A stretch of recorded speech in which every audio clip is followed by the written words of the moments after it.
Dear KTM friends, dear Orange Bleeders, KTM is facing major challenges. We need a pit stop for the future. No. What KTM needed wasn't a pit stop, it was full-on CPR. How could a company that, at the start of the year, announced an early investment into MVusta, a company with rapid expansion plans and growth, how could they, just a few months later, basically declare bankruptcy? With $3 billion in debt, sales that seemingly dropped off a cliff, how does something like this happen so quickly? We build our motorcycles to be reliable and robust for every race, on every surface. Tell that to the thousands of people whose camshaft turned into shredded Parmesan. Early 2020, initial reports started flowing in of prematurely worn out cams on 790 Dukes and adventure bikes. Initially, the Austrians denied this issue. They thought it was just a freak accident.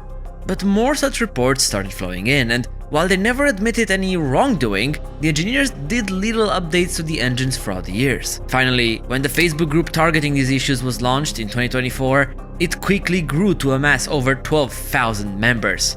Suddenly, KTM was forced to admit fault and create a goodwill repair system. This issue seriously affected KTM's reliability image, but the technical problem wasn't what left customers a sour taste in their mouth. It was the way corporate treated the situation.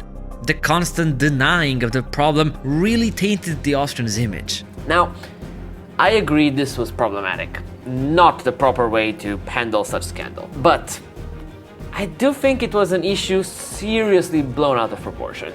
KTM stated that roughly 0.5% of their 790 platform bikes were affected by this issue. That's why they never issued a recall for the situation. Of course, we shouldn't trust everything manufacturers tell us. At the same time, if we look at some numbers, take that Facebook group amassing 12,000 members. Let's assume 10% of those numbers actually faced issues, and I would think that's quite an optimistic number. That's roughly 1,000 bikes. In 2020, the Austrians shipped over 55,000 Dukes and adventure bikes. In 2020 alone. Ever since, many more hundreds of thousands of units left showroom floors. Suddenly, that 0.5% looks a lot more credible. My point is, I'm not saying cheese cams weren't an issue. They did respond really badly to it. But it's nowhere near a big enough issue to bring down a huge conglomerate like KTM. Let's be honest here. Ultimately, their business practices deteriorated a few years ago when they started paywalling access to hardware already existing on their bikes. When all the technology for cruise control, quick shifting and others were locked behind extra packages, people were mad about it. Later, when they introduced demo mode, a feature where the motorcycle would activate all of its extras for 1,000 miles or so, just to deactivate them suddenly once that threshold had passed and the software package wasn't paid for. Customers really disliked this. Then again, things don't add up here either. Look, as long as this was a one-time purchase, you could just factor in the cost of those technology packs when comparing motorcycles. Sure, it wasn't ideal, but I don't think it was that big of a problem. And realistically, neither did you. Look at the numbers. For years after these packages were made available, KTM's sales just kept growing to all-time highs, year after year. So, as much as us, consumers, might not like the idea of it, our wallets spoke otherwise. In order to get closer to what really triggered that dire situation, we need to shift a bit from looking at their customer practices to their corporate tactics. Introducing MVusta. In 2020, KTM announced the takeover for the distribution of the Italian brand. Not much later, they also bought a 25.1% stake in the company. And you know what? That showed promise, as for the first time in years, MV was about to actually make a profit. Look, KTM had until 2026 to purchase the remaining 25%, shares that would give them control over the Italians. But this venture was growing quickly, so early 2024, KTM took another loan in order to purchase the remaining 25%. In total, about 60 million euros of debt were taken out in order to gain control over MV. If you look at it, this final investment seems to be the catalyst of their downfall. The timing looks just right. It can be deceiving. Ultimately, the Austrians had to take out 60 million for the acquisition. A lot of money, sure. But a sum that pales in comparison to their $3 billion debt. Of course, this didn't help, but if we're for real, this wasn't the thing that bankrupted the company. Truth is, the cheese cams, the demo mode, the MVusta debacle, all these were factors that, for sure, played a role in it. But ultimately, they're on a micro scale. You see, in order to understand what really happened to KTM, we have to look at the macro, the big picture. A picture that starts shaping up back in 2019. Even before the pandemic, the Austrians had recorded their 9th year of consecutive growth. Business was booming, but suddenly, it all came to a halt. With lockdowns in place, both them and Yamaha had to cease production on the European continent. For one, workers weren't allowed inside the factories, but second, this marked the entrance of a period of uncertainty.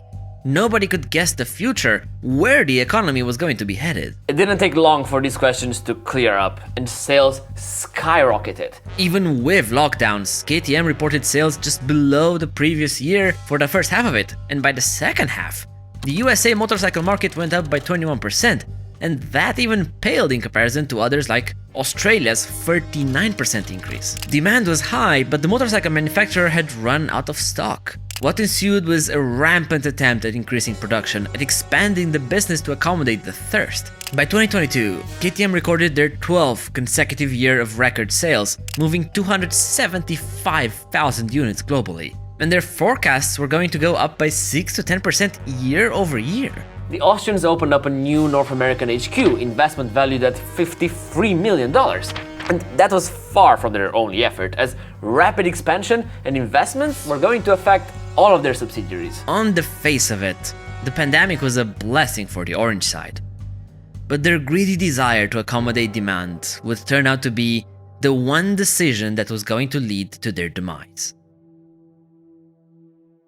First signs of wrongdoings came quite late, mid-2024. That's when they announced that the GasGas MXGP team was going to convert back to orange colors. Now, people didn't think much of it, as from the outside, business was booming. I mean, they had just prematurely acquired MVusta at that point, so it was clear the only way for them to go was up.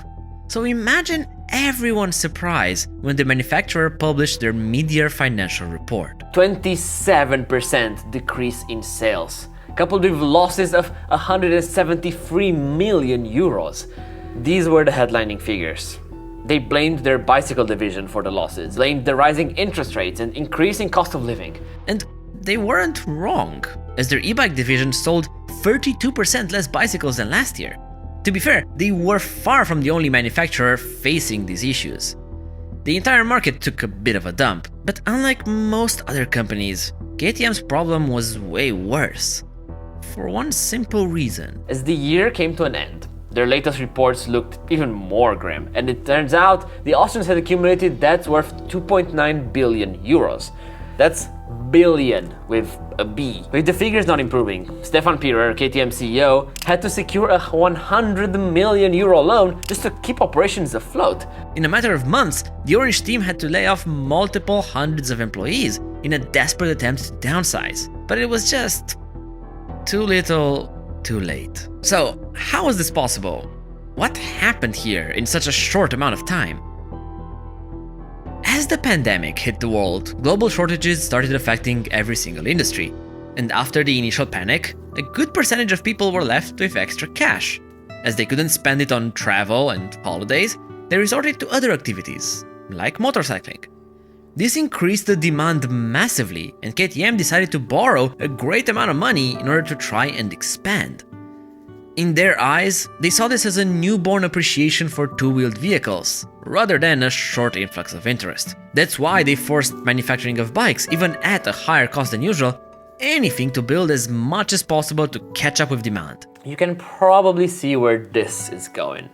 KTM had overdone it. Badly.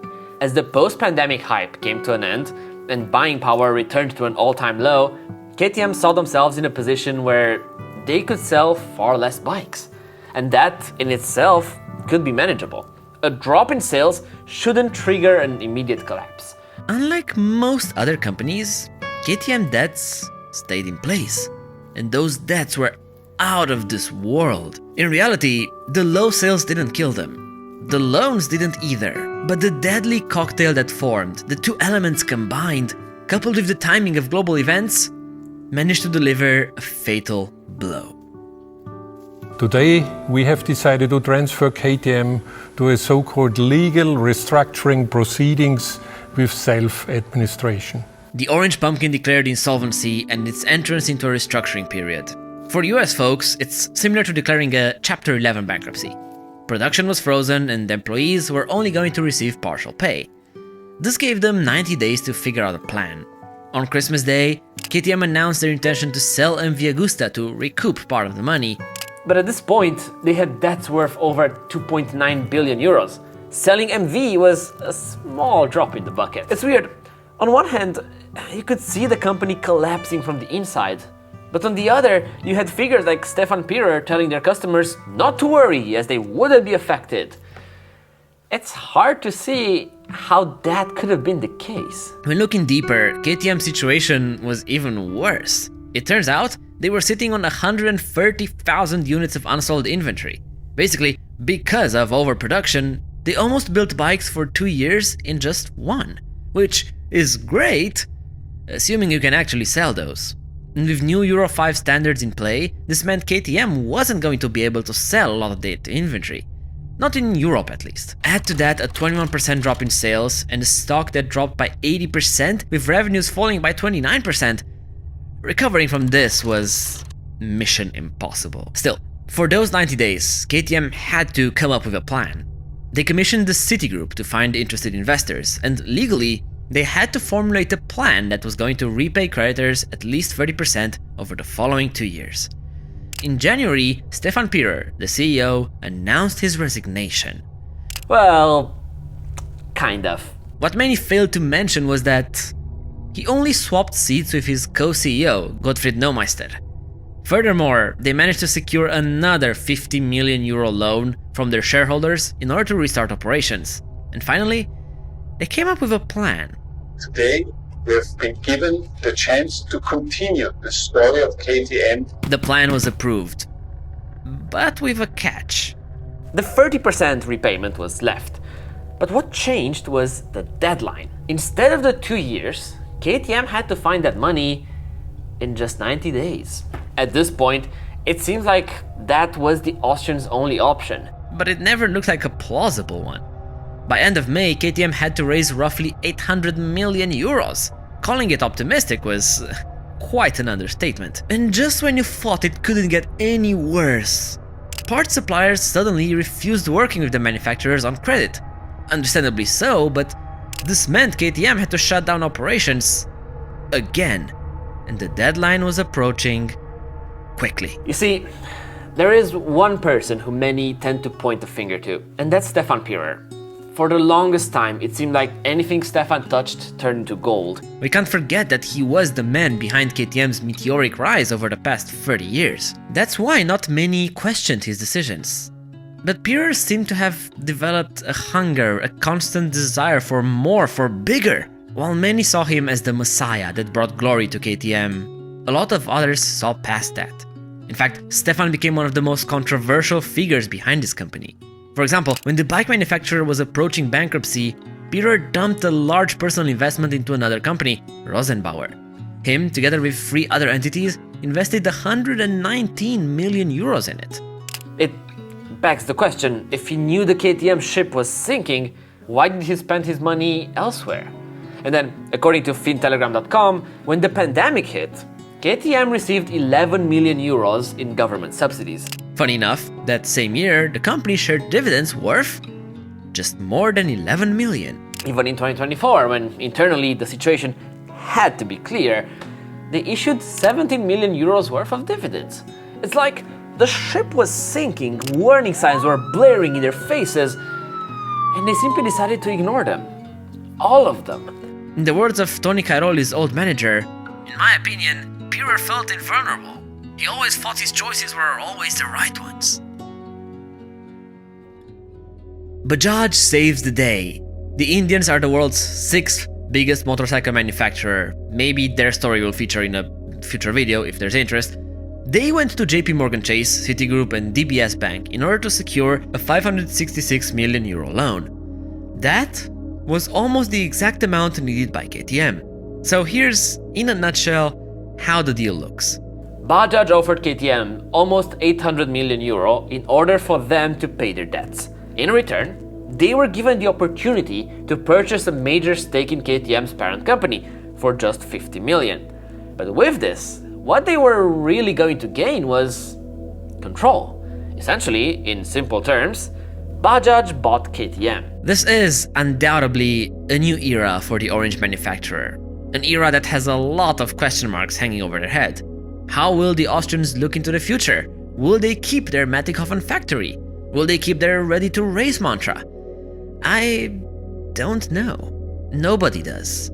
I can only hope. I mean, there are similar examples like Volvo, who after being bought by a Chinese conglomerate, kept operating fairly independently.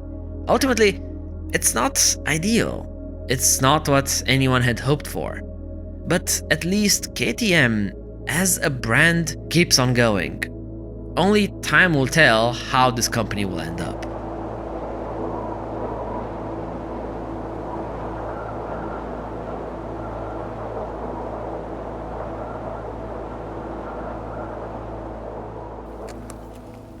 There are a million reasons to hate KTM, their executive team, the cam debacle, demo modes, exorbitant prices, and more. It's easy to fall into the trap of saying they deserve it. They should have died. But I have to be honest, I love KTM as a brand. What they stand for, the bikes they build, they single-handedly brought rally racing to another level.